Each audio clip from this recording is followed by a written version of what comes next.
जोहार हज़ारीबाग। मैं फैज़ अनवर, आप देख रहे हैं एचबी लाइव।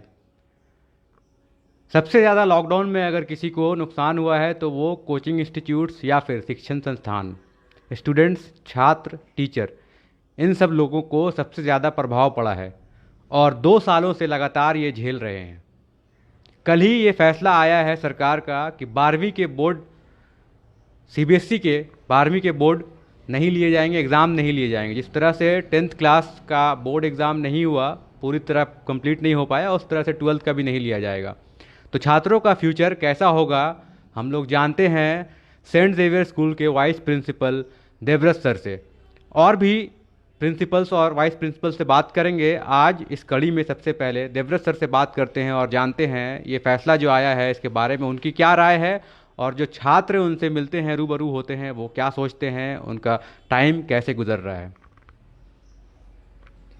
सर बहुत बहुत धन्यवाद आपको इस प्रोग्राम में आने के लिए। बहुत सर क्या है ये, लोगों को बताएं कि जो 12वीं की बोर्ड परीक्षा कैंसिल हो गई है, इसमें क्या कहना है आपका, आपकी क्या राय है, क्या समझते हैं। बहुत बहुत धन्यवाद फैज़। सबसे पहले तो मैं ये कहना चाहूँगा कि ये निर्णय बहुत आसान नहीं था। इसीलिए केंद्र शिक्षा मंत्री रमेश पोखरियाल जी सभी से बहुत बार मीटिंग किए, बहुत उच्च स्तरीय मीटिंग हुई। अंततः ये निर्णय लिया गया कि 12वीं की बोर्ड परीक्षा रद्द की जाती है। मैं ये साफ कर देना चाहता हूँ कि ये सीबीएसई का निर्णय नहीं है, ये केंद्रीय सरकार का निर्णय है जो कि सीबीएसई पर बाइंडिंग होगा। और आप जैसा जानते हैं कि आईसीएसई ने भी ये निर्णय लिया कि 12वीं की बोर्ड परीक्षा को रद्द कर दिया जाए।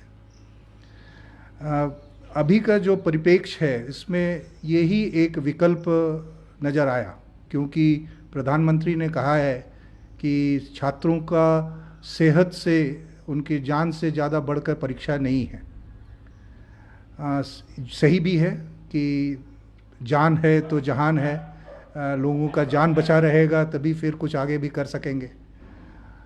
तो ये निर्णय पर यदि मेरा व्यक्तिगत प्रतिक्रिया आप लेना चाहेंगे तो मैं ये कहना चाहूँगा कि ये निर्णय बहुत ही क्या कहिए, बहुत ही जल्दीबाजी में तो नहीं, लेकिन इसमें और भी कुछ किया जा सकता था। एक तरफ जहाँ छात्रों के बीच में एंग्जाइटी थी, पेरेंट्स में एंग्जाइटी था, शिक्षक भी डोल ड्रम में थे कि क्या होने जा रहा है, क्या नहीं होने जा रहा था। एक तरह की अनिश्चितता थी, अनसर्टेनिटी में सब जी रहे थे। कोई मन लगाकर कुछ भी नहीं कर पा रहे थे। तो यह निर्णय आया, इसका स्वागत है। बहुत सारे राज्य सरकारों ने भी इसका स्वागत किया है, हम भी इसका स्वागत करते हैं।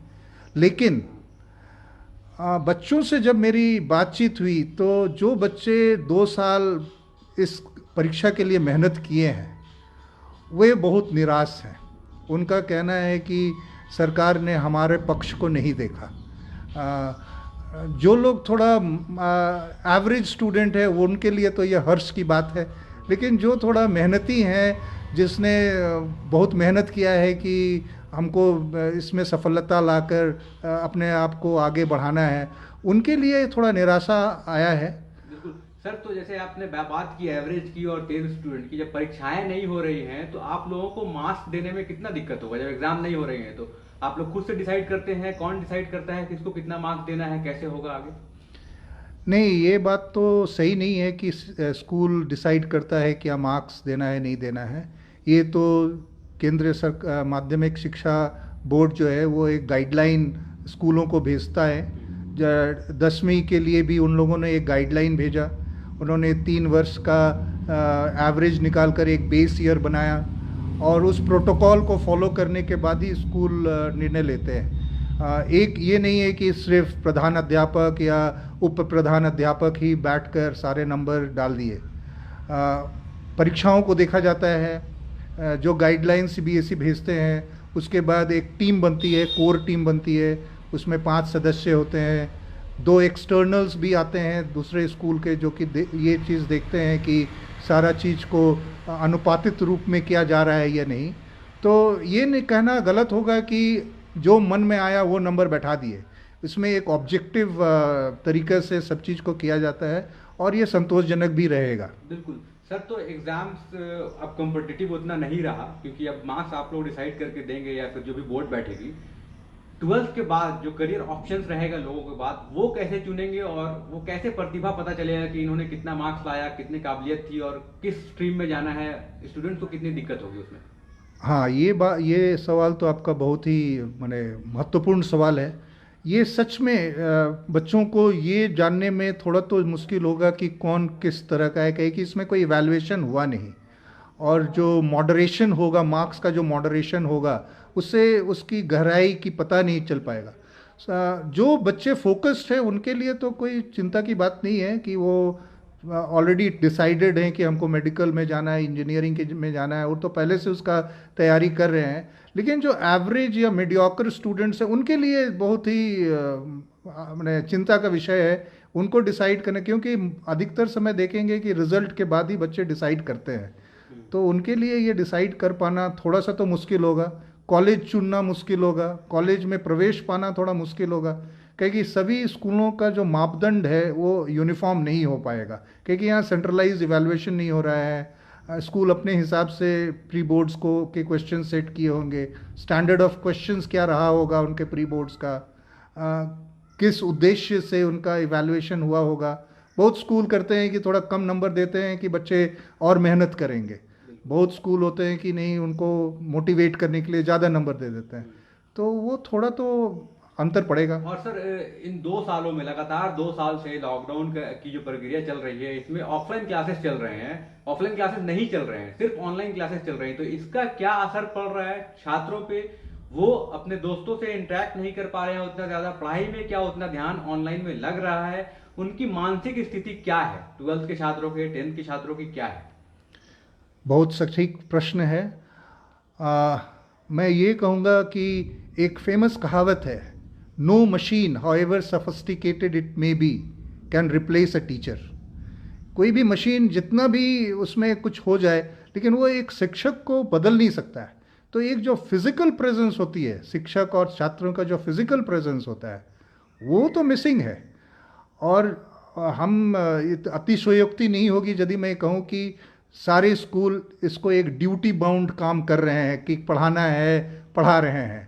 लेकिन जो एक्चुअल फिजिकल क्लासरूम में होता है, इंटरेक्शन होती है, बच्चों का मानसिकता टीचर समझ सकते हैं, उनके लेवल तक आकर उसको एक्सप्लेन कर सकते हैं, ये सब तो मिसिंग है। यहाँ तो ऑनलाइन क्लासेस हो रहे हैं, वीडियो भी ऑफ है, बच्चे अटेंड कर रहे हैं कि नहीं कर रहे हैं ये भी पता नहीं चल रहा है, टीचर लेक्चर दिए जा रहे हैं और किसी तरह से वो कोर्स ख़त्म हो रहा है। यहाँ तो कोई फिज़िकल इंटरेक्शन है नहीं, कोई फीडबैक मैकेनिज्म नहीं है ना, कि जैसे क्लास में होता है कि थोड़ा पढ़ाने के बाद फीडबैक ले लिए, बच्चों से पूछ लिए कि चलो भाई ये सब चीज़ बताओ। वैसा तो हो नहीं रहा है, इंटरेक्शन नहीं है, ये तो सिर्फ डिलीवरी ऑफ लेक्चर है। मैं नहीं समझता हूँ कि ये वैकल्पिक जो तरीका है ये बहुत ही लाभदायक होगा। तो आगे क्या होने वाला है सर? कुछ फ्यूचरिस्टिक बात भी अगर करें, अगर लॉकडाउन के बाद 2 साल के बाद अगर लोग क्लास आएंगे, छात्र क्लास आएंगे, टीचर जब इंटरेक्ट करेंगे, तो क्या कोऑर्डिनेशन में क्या डिफरेंस रहेगा? क्योंकि जो गैप रहा है वो बहुत लंबा हो गया है टीचर और स्टूडेंट के बीच में। सही बात है, सही बात है। मैं इसको यदि ग्रास रूट लेवल से देखा जाए, जो प्राइमरी सेक्शन के बच्चे हैं, जो क्लास में नर्सरी में बैठते हैं, वो तो 2 साल से जाने ही नहीं कि क्लास में बैठना कैसे है। तो ये तो प्राइमरी सेक्शन के टीचर्स के लिए तो बहुत ही दिक्कत होगा, क्योंकि वो बच्चे तो आपका प्ले स्कूल में भी नहीं गए, अचानक से उनको आप एक बड़े स्कूल में डाल दो और उसको फिर क्लासरूम में बैठा कर बोर्ड से उतारना पड़े, लेक्चर सुनना पड़े। बड़े बच्चों के लिए भी वही है कि एक तरीका का एक रूटीन बन गया ना, कि अब जिस तरह से बैठ जाना है वेरी कैजुअल वे में। तो प्रॉब्लम तो होगा अनडाउटेबली जब फिजिकल क्लासेस चलेगी। लेकिन जैसा सिचुएशन है उससे तो लगता है कि अभी हाइब्रिड क्लास का संभावना ज़्यादा है, कुछ ऑनलाइन हो कुछ ऑफलाइन हो। तो देखिए सिचुएशन क्या होता है, किस तरह सरकार हमारी मैंने चीज़ों को निकाल कर लाते हैं।